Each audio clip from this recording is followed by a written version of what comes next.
하나님 말씀 봅니다. 요한 1서 3장 13절에서 24절 말씀입니다. 한 절씩 교독해서 보고 읽고 듣도록 합니다. 제가 먼저 13절 봉독합니다. 형제들아, 세상이 너희를 미워하여도 이상히 여기지 말라. 우리는 형제를 사랑함으로 사망에서 옮겨 생명으로 들어간 줄을 알거니와 사랑하지 아니하는 자는 사망에 머물러 있느니라. 누가 이 세상의 재물을 가지고 형제의 궁핍함을 보고도 도와줄 마음을 닫으면 하나님의 사랑이 어찌 그 속에 거하겠느냐. 그 형제를 미워하는 자마다 살인하는 자니 살인하는 자마다 영생이 그 속에 거하지 아니하는 것을 너희가 아는 바라. 그가 우리를 위하여 목숨을 버리셨으니 우리가 이로써 사랑을 알고 우리도 형제를 위하여 목숨을 버리는 것이 마땅하니라. 누가 이 세상의 재물을 가지고 형제의 궁핍함을 보고도 도와줄 마음을 닫으면 하나님의 사랑이 어찌 그 속에 거하겠느냐. 자녀들아, 우리가 말과 혀로만 사랑하지 말고 행함과 진실함으로 하자. 이로써 우리가 진리에 속한 줄을 알고 또 우리 마음을 주 앞에서 굳세게 하리니 이는 우리 마음이 혹 우리를 책망할 일이 있어도 하나님은 우리 마음보다 크시고 모든 것을 아시기 때문이라. 사랑하는 자들아, 만일 우리 마음이 우리를 책망할 것이 없으면 하나님 앞에서 담대함을 얻고 무엇이든지 구하는 바를 그에게서 받나니 이는 우리가 그의 계명을 지키고 그 앞에서 기뻐하시는 것을 행하노라. 그의 계명은 이것이니 곧 그 아들 예수 그리스도의 이름을 믿고 그가 우리에게 주신 계명대로 서로 사랑할 것이니라. 그의 계명을 지키는 자는 주 안에 거하고 주는 그의 안에 거하시나니 우리에게 주신 성령으로 말미암아 그가 우리 안에 거하시는 줄을 우리가 아느니라. 아멘. 아멘. 지금 세상은 성경에 기록된 대로 기록된 말씀대로 지금 되어져 가고 있는 것을 우리가 보고 있습니다.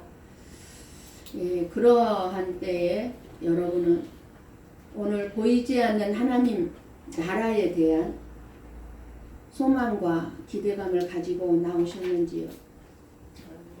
지금 코로나 바이러스로 인해서 많은 교회들이 예배를 드리지 못하고 그래도 여러분들이 예배 자리에 나와서 함께 예배 드릴 수 있는 이 은혜가 얼마나 놀라운 은혜인지 저는 가슴이 이렇게 뭉클뭉클 지금 해지는 거예요. 여러분, 저와 여러분이 드리는 이 예배가 얼마나 소중하고 값진 예배인지 우리가 예배를 드릴 수 없는 상황이 되면 더 뼛속 깊이 느끼겠지요.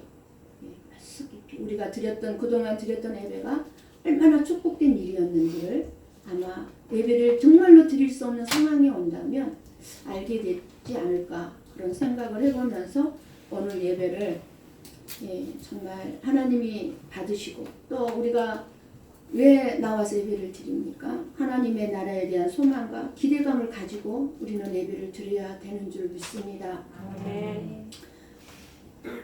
많은 사람들이 지금 이 세상이 돌아가는 현실에 대한 염려와 근심, 걱정을 가지고 나오지를 못하고 있습니다. 여러분이 어떤 마음을 가지고 예배를 드리러 왔는가는 너무너무 중요합니다.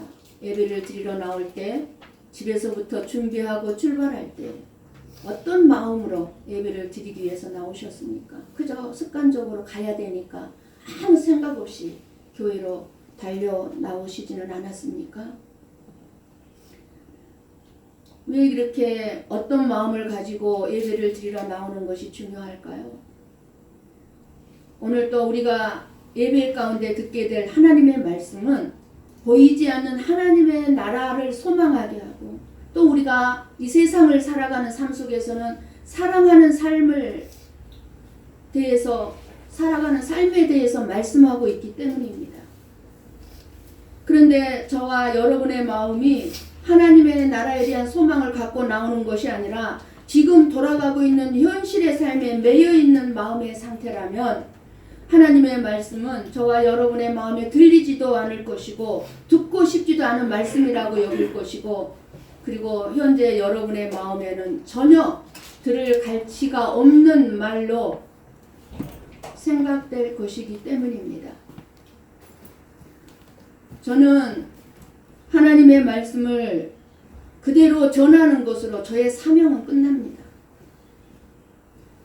그렇게 하나님의 말씀을 전하면서 동시에 듣고 있는 저와 여러분은 오늘 또 들은 이 하나님의 말씀을 통해서 하나님의 나라에 소망을 두는 삶으로 적용하며 살아가야 결코 항상 하나님의 말씀이 헛되지 않을 뿐만 아니라 저와 여러분의 삶에 지금 현실을 넘어 일하시는 그 하나님의 일하심을 체험하게 될 것입니다.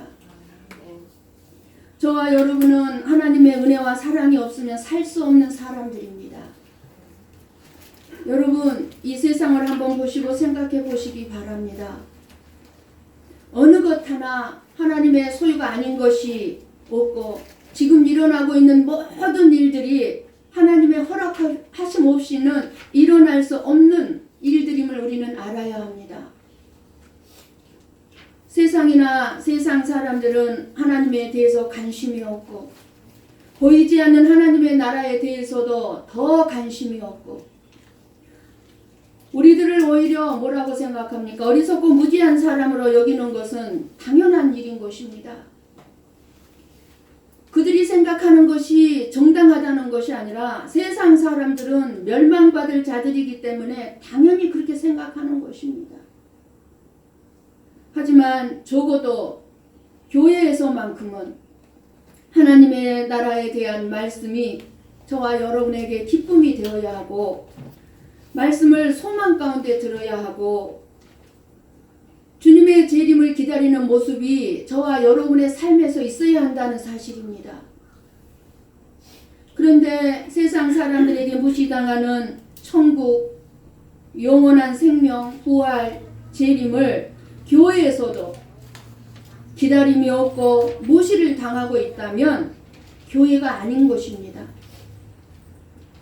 그러니까 신천지라는 이단이 나타나서 끊임없이 올바르지 않게 요한계시록을 통해서 천국, 영생, 부활, 재림을 가르치고 있으니 신천지가 교회라고 얼마나 많은 사람들이 미혹되어 빠져나오지 못하고 있는 현실입니다.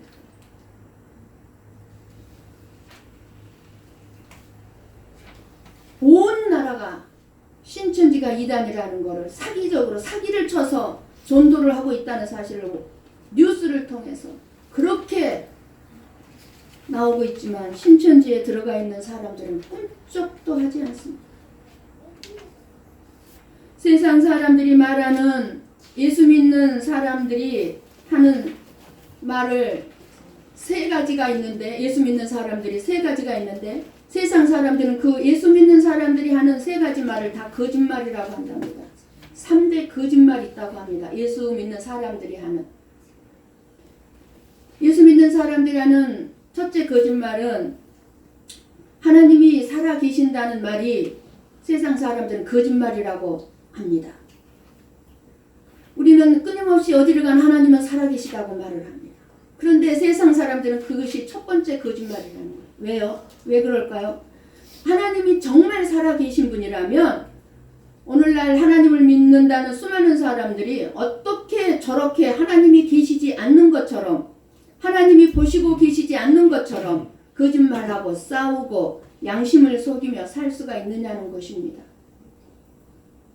그래서 하나님이 살아계신다는 말은 새빨간 거짓말이라는 거예요. 예수 믿는 사람들이 사는 꼬락서니를 보니까 하나님은 안 살아계신다. 근데 두 번째 거짓말이 뭡니까? 예수 믿는 사람들이 하는 두 번째 거짓말은 지옥과 천국이 있다고 하는 것이라고 합니다. 왜 정말 지옥과 천국이 있다면 예수 믿는 사람들이 지옥이 무서워서 어떻게 저렇게 살 수가 있냐고 말이에요. 지옥이 있다면. 그리고 정말 천국이 있다면 저런 사람들이 어떻게 천국에 갈 수 있냐고 말이에요. 예수 믿는 사람들을 보니까 지옥도 무서워하지 않냐고, 천국에 갈 수 있는 사람도 없다고 말이에요. 그래서 예수 믿는 사람들이 말하는 지옥과 천국은 거짓말이라는 겁니다. 세상 사람들이 그렇게 말합니다. 믿지를 않습니다. 세 번째 거짓말이 있습니다. 세상 사람들이 말하는 예수 믿는 사람들의 3대 거짓말, 사랑한다는 말이라고 합니다. 예수 믿는 사람들이. 왜냐하면 예수 믿는 사람들은 사랑이란 단어를 꼭 자기들이 특허낸 것처럼 아무데나 사랑한다고 사용하고 있지만 실제적으로 우리들의 삶을 보면 사랑은커녕 더 냉정하고 차갑고 인색하고 더 무관심하다 그 말입니다. 이렇게 세상 사람들은 예수 믿는 사람들을 바라보면서 우리가 거짓말쟁이라고 한다는 것입니다.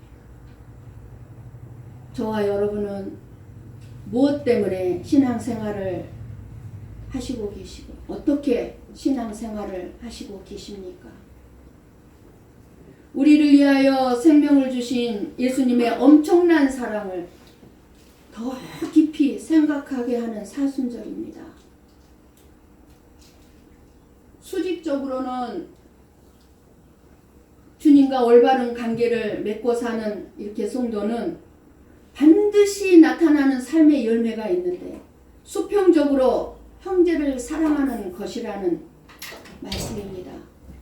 수직적인 관계가 예수님과 올바른 관계에 놓여 있다면 성도들 간의 형제 간의 사랑이 수직적인 이 관계가 제대로 된다는 것입니다. 우리 한번 오늘 본문 14절 말씀을 봅니다. 14절 여러분 눈으로 보시기 바랍니다. 예수님이 십자가에 죽으신 것은 애롭고 가난한 사람들을 위한 것이 아니었습니다. 죄인을 불쌍히 여겼고 수고하고 무거운 짐을 대신 짊어지신 사랑이었습니다. 예수님은 사망과 저주에서 벗어날 수 없는 모든 인간을 불쌍히 여기신 것입니다. 사망과 저주에서 벗어날 수 없는 자들을 불쌍히 여기셔서 십자가에서 죽으신 것입니다. 십자가의 죽음이 예수님의 사랑이라면 가난한 자를 도와주는 것도 봉사를 하는 것도 사랑이라고 할 수 있겠지만 그러나 사랑의 본질은 형제를 불쌍히 여기는 것이고 긍휼히 여기는 것입니다. 그렇다면 우리가 사랑이 필요하다고 말하고 사랑을 실천하고 있다고 생각하고 있다면 우리가 하는 사랑의 본질이신 하나님께 인정을 받아야 합니다. 하나님께서 나는 너희가 내 사랑을 행하고 있다고 인정할 수 없다고 하신다면 우리의 사랑은 헛된 사랑이 되는 것이고 우리는 할 말을 잃게 될 것입니다. 우리는 나름대로 열심히 사랑을 행했는데 하나님이 나보고 네가 한 사랑은 사랑이 아니야 한다면 그 하나님 앞에서 우리는 할 말이 없을 것입니다. 그러므로 우리는 사랑을 알고 그 사랑을 실천하기 위해서는 하나님을 알고 하나님의 사랑을 아는 것이 우선적으로 우리에게 있어야 합니다. 저와 여러분이 진정한 하나님의 자녀라는 증거는 저와 여러분의 삶에서 나타나는 사랑입니다. 저와 여러분이 지나온 삶의 자리에 돌아보십시오. 과거를 쭉 지금까지 함께 있었던 사람들이 저와 여러분에게서 사랑을 보았을까요? 아니면 다른 모습을 보았을까요? 교회에 처음 나온 사람들이 실망하는 몇 가지 이유 중에 한 가지가 아니 저 사람도 교회에 다녀? 어떻게 교회에 나오는 사람이 저래? 한다는 사실입니다. 사랑이 안 보인다는 거예요. 그런데 예수님은 그 그런 사람들을 불쌍히 여기셔서 십자가의 사랑을 주신 것입니다. 온전하고 완전한 사람을 위해서 주신 게 아니라 부족하고 어리석고 미련하고 차갑고 냉정하고 그런 우리들을 위해서 십자가의 사랑을 주셨습니다. 그렇다면 우리 주님이 인정하는 사랑은 어떤 사랑이겠습니까? 자기 희생이 없는 사랑은 진정한 사랑이 아니라는 것입니다. 반드시 진정한 사랑에는 희생이 들어가 있다 그 말입니다. 진정한 사랑은 희생을 통하여서 쉽게 말하면 십자가의 죽음, 예수님과 같이 십자가의 죽음으로 사랑을 나타내는 것처럼 저희들도 예수님과 함께 십자가에 못 박아 죽음으로 말미암아 희생이 나타나고 참음이 나타나고 인내가 나타날 때 그 사랑이 진실임이 나타나게 된다는 것입니다. 그러므로 희생이 없는 사랑은 거짓 사랑이라는 거예요. 하나님이 인정하지 않는다는 거예요. 그래서 16절 하에 보면 우리도 형제들을 위하여 목숨을 버리는 것이 마땅하니라 라고 말씀을 하고 있는 것입니다.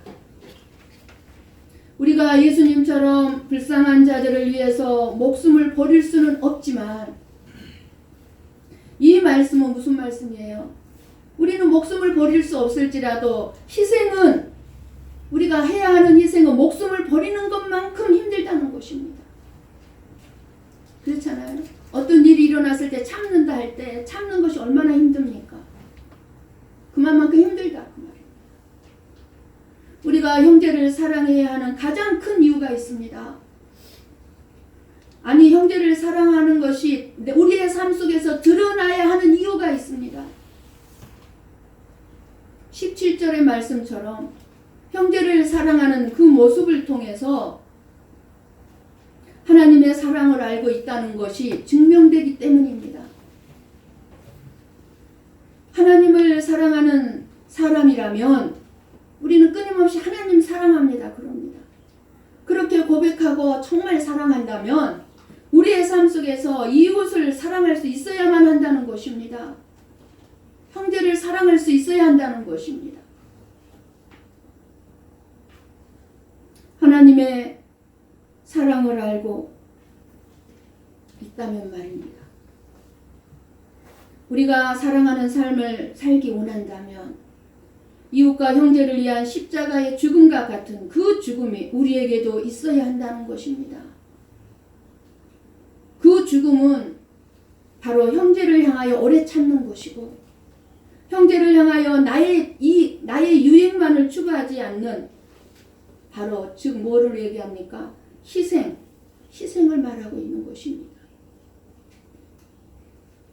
우리가 살아가고 있는 현실은 어떻습니까? 점점 죄가 더 심각해져 가고 세상은 점점 싸나워져 갑니다.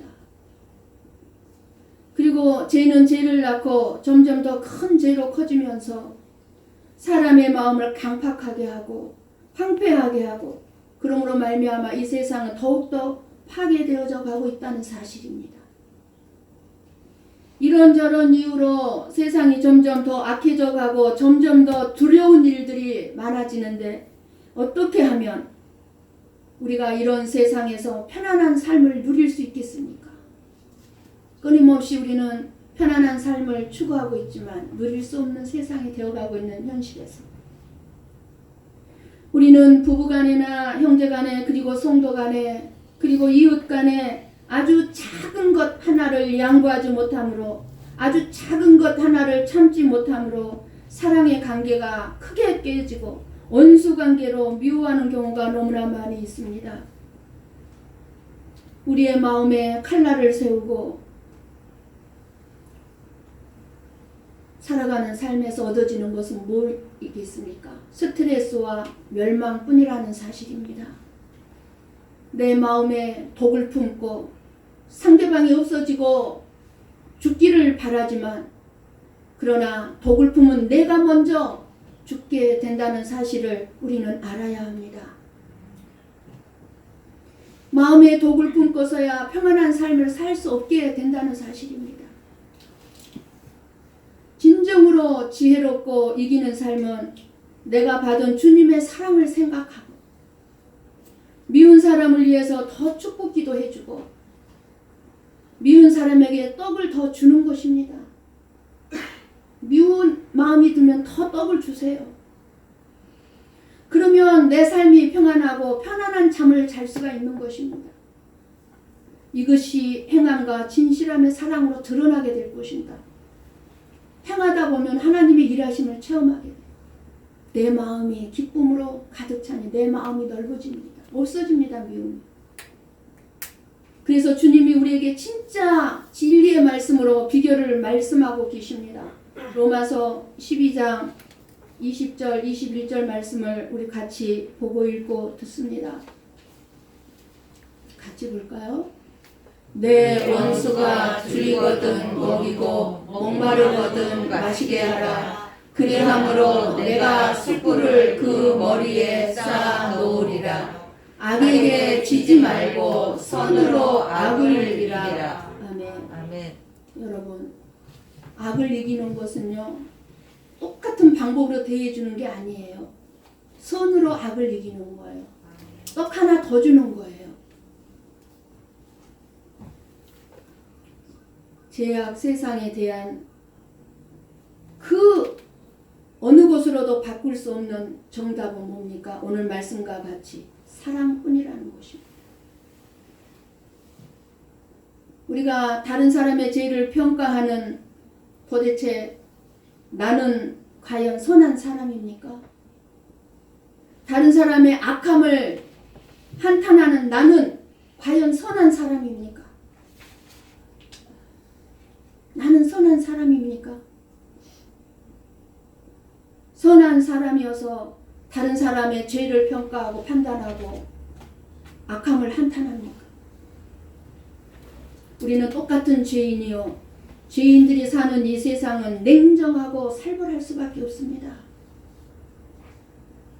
마음에 칼날을 세우고 독을 품고 다른 사람을 경계하면 내 마음은 더 살벌한 마음이 될 뿐입니다. 나의 자녀들이 나의 가정이 평안하게 살기를 위해서는 다른 사람을 사랑해야만 합니다.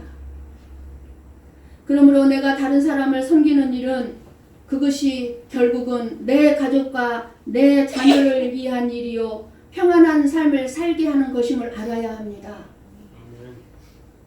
지금 현 시대를 살아가고 있는 사람들이 냉정하고 싸나워진 것은 사랑을 나눌 수 있는 환경을 멀리하고 컴퓨터에 빠지고 유튜브에 빠져서 게임 중독 같은 데 빠져서 가족 간의 대화조차 없이 살아가고 있는 현실입니다. 그러니 차가운 기계하고만 대하면서 살아가고 있으니 그 기계에서 무슨 사랑을 발견하고 무슨 사랑을 받을 수 있겠습니까? 그저 냉정하고 차갑게 될 뿐이라는 사실입니다. 사람을 귀하게 여기지 않아요. 심심풀이가 다 있기 때문에 이 모든 것이 다 심심풀이에요. 심심풀이. 그러니까 사람을 필요로 하지 않아요. 귀하게 여기지를 않아요. 우리는 말과 혀로만 사랑하는 자가 되어서는 안 되고 말과 혀로만 감사하는 자가 되어서도 안 됩니다. 사랑만이 소망을 줄 수 있다는 사실을 잊어서는 안 됩니다. 지금 많은 사람들이 가장 가슴 아파하는 것이 무엇입니까? 우리의 미래를 향한 소망이 없다는 것입니다. 우리 자녀들의 앞날에 대한 소망이 없다는 것입니다. 수많은 국민들이 경제 사정이 점점 더 어려워져서 이제 얼마나 지금 수많은 사람들이 신용불량자가 되고 자영업자가 수도 없이 문을 닫고 사업이 망하고 기본 생활이 보장되지 않고 있는 사람들이 얼마나 지금 수없이 늘어나고 있는지 저나 여러분은 뉴스를 통해서도 너무나 잘 알고 있을 것입니다. 이렇게 소망을 잃어가는 이 세상을 회복시키는 길은 주님의 사랑을 알고 누리는 저와 여러분의 사랑의 행위뿐입니다. 어떤 가정이 늘어가는 빚을 이기지 못해서 결국 자살하기로 결심을 합니다. 부부가. 이 부부는 모든 것을 정리하고 한강에 투신해서 세상을 떠나기로 작정을 합니다. 그리고 얘들을 데리고 동반 자살을 하려고 한강 다리로 갔습니다. 그런데 아무 영문도 모르고 따라 나선 아이들이 그 한강에 펼쳐진 그 야경을 구경하면서 엄마 아빠한테 호들갑을 떨며 야단이 났습니다. 너무 멋있다고, 너무 좋다고. 그런 애들을 바라보니 이 부부는 눈에서 눈물이 나서 견딜 수가 없습니다. 아무것도 모르는 이 철부지들은 엄마 아빠와 함께 한강 구경 나왔다고 생각하는 거예요. 아이가 말합니다. 아빠, 내가 나중에 커서 돈 많이 벌어서 아빠한테 저런 좋은 차도 사주고 저런 큰 집도 내가 사줄 거야. 이렇게 말을 합니다. 그 말에 이 아빠가 정신이 번쩍 들었습니다. 내가 잘못 생각하고 내가 잘못해서 이렇게 어려움을 겪게 된 이 환경 때문에 내가 가장 사랑하는 내 아이들, 내 자녀들, 내 생명처럼 사랑하는 내 아이들까지 함께 죽게 할 수는 없다는 생각이 들었습니다. 결국 이들 부부는 울다가 다시 그 아이들을 데리고 집으로 돌아왔답니다. 사랑하는 아이들이 있다는 것이 이 부부에게 다시 한번 소망을 주었기 때문입니다. 세상이 저와 여러분에게 아무리 소망을 주지 못한다 할지라도, 이 세상에서 큰 소망이 없을지라도 나에게 사랑하는 가족이 있고 자녀가 있다면, 저와 여러분이 서로 사랑한다면, 자녀가 없고 남편이 없고 가족이 없어도 저와 여러분이 서로 사랑한다면, 그리고 서로 위로해 준다면, 무엇보다 우리가 주님의 사랑을 알고 있다면 절망과 어려운 상황을 이겨낼 수 있을 것입니다. 아멘. 그러므로 이 세상의 환경에 소망이 멀어져 갈수록 우리는 하나님의 사랑으로 소망을 더 키워가야 합니다.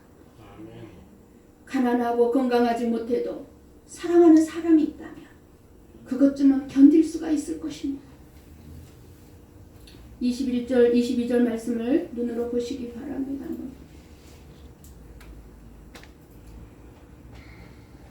우리가 스스로 책망할 것이 없으면 담대함을 얻어서 우리가 무엇이든지 구하는 바를 그에게 판다니. 우리 기도에 방해나 걸림돌이 있으면 그럼 뭐예요? 기도 응답이 없다는 사실. 아버지와 아들 사이에도요, 막힌 담이 없이 정말로 친밀한 아버지와 아들 관계면 아들이 아버지한테 뭔가를 원하고 구하기 전에 아버지가 묻습니다. 아들아, 너 뭐 필요한 거 없냐? 하고 묻습니다. 아들의 삶을 다 알고 있기 때문에 아들이 구하기 전에 물어보는 게 아버지의 마음이에요. 마찬가지로 죄의 문제가 우리가 해결되지 못한다면 우리의 죄의 문제를 해결하지 못한 채 축복은 있을 수가 없습니다. 우리는 죄의 문제를 해결하지도 않은 채 하나님께 끊임없이 기도하면서 내 기도에 응답해달라고 축복해달라고 합니다. 받을 수 없는 것입니다. 어떤 사람은 자기의 불행을 부모 탓으로 돌리고, 어떤 사람은 다른 사람이나 환경에서 탓을 돌리고, 어떤 사람은 친구나 배우자를 잘못 만났기 때문이라고 탓을 합니다. 그러나 그렇게 생각하는 한 결코 저와 여러분의 불행의 문제를 해결할 수 없다는 사실을 우리는 알아야 합니다. 물론 우리가 사람을 잘못 만나고 환경을 잘못 만나 고통을 겪을 수는 있습니다. 우리에게 해를 입히는 사람들이 있습니다. 그렇지만 진짜 큰 문제는 그 사람이 아니고 나 자신이라는 사실입니다. 저와 여러분은 내 자신 안에서 문제를 발견하고 하나님 앞에 회개함으로 마음에 거리낌이 없는 깨끗한 사람이 되어 있을 때 담대함으로 하나님 앞에 나와 기도하게 되고 구하게 되고 요구할 수 있고 기도 응답을 받을 수 있다는 사실입니다. 23절 말씀을 보십시오. 세상에는 사람들 가운데 사랑하고 싶어도 사랑할 수 없는 사람들 진짜 많이 있습니다. 형제 중에도 그런 사람이 있을 수 있고 이웃이나 친구들 중에도 그런 사람들이 있습니다. 없는 게 아니에요. 형제라고 해도 형제가 아닌 다른 사람만 또 못한 형제가 있을 수 있고 친구라고 하는데 참으로 차라리 모르는 사람만 또 못한 친구가 있을 수 있고 믿음의 형제라고 하는데 교회 안에 서로 알고 사랑하는 성도들이라고 하는데도 불구하고 예수 안 믿는 사람만 또 못한 성도들이 있을 수 있습니다. 그런데 오늘 말씀은 이런 사람들도 그런 사람들도 주 예수의 이름으로 사랑하라는 것입니다. 아멘. 주님의 이름으로 사랑하라는 말씀이 무슨 말씀입니까? 우리 주님께서 사랑할 수 없었던 저와 여러분을 사랑한 것 같이 너희도 그 주님의 이름으로 내 이웃이나 내 형제를 사랑할 것이니라 아멘. 말씀하고 있는 것입니다. 인간의 감정으로는 원수를 사랑할 수 없을지 몰라도 주님의 이름으로는 원수를 넉넉하게 사랑할 수 있다는 것입니다. 주님께서 나를 어떻게 용서하셨는가? 주님께서 나를 어떻게 사랑하셨는가를 생각해 보시기 바랍니다. 사랑하는 성도 여러분, 사랑은 상대방의 처지를 이해하고 상대방의 입장에 서서 생각해 주는 것입니다. 사랑한다면 내 입장을 먼저 생각하지 않습니다. 예수님께서 이 땅에 오시고 고난받으시고 죽으신 것이 바로 예수님의 입장에서 생각해서 오신 게 아니라 저와 여러분의 입장에서 저와 여러분을 이해하고 품기 위해서 오셨다는 사실을 우리는 알아야 합니다.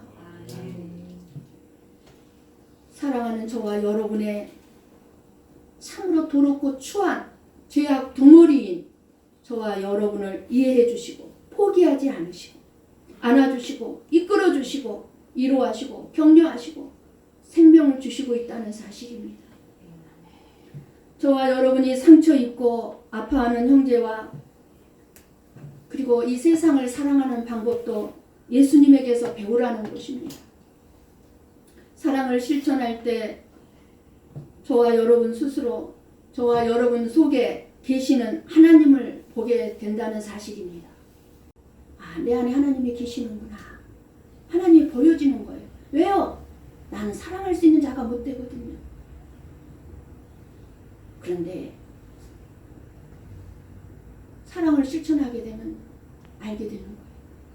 뿐만 아니라 하나님과 하나님의 사랑을 모르는 사람들이 저와 여러분이 사랑을 실천하는 것을 보게 되면 바로 그곳에서 하나님을 볼 것이고 하나님의 사랑을 보게 된다는 사실입니다.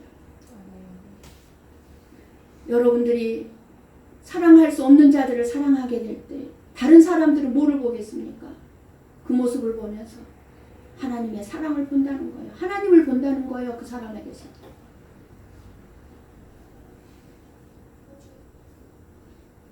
그것이 사망에서 생명으로 옮겨진 자들의 삶의 모습이라는 것입니다. 이것이 저와 여러분이 사랑해야 하는 이유입니다.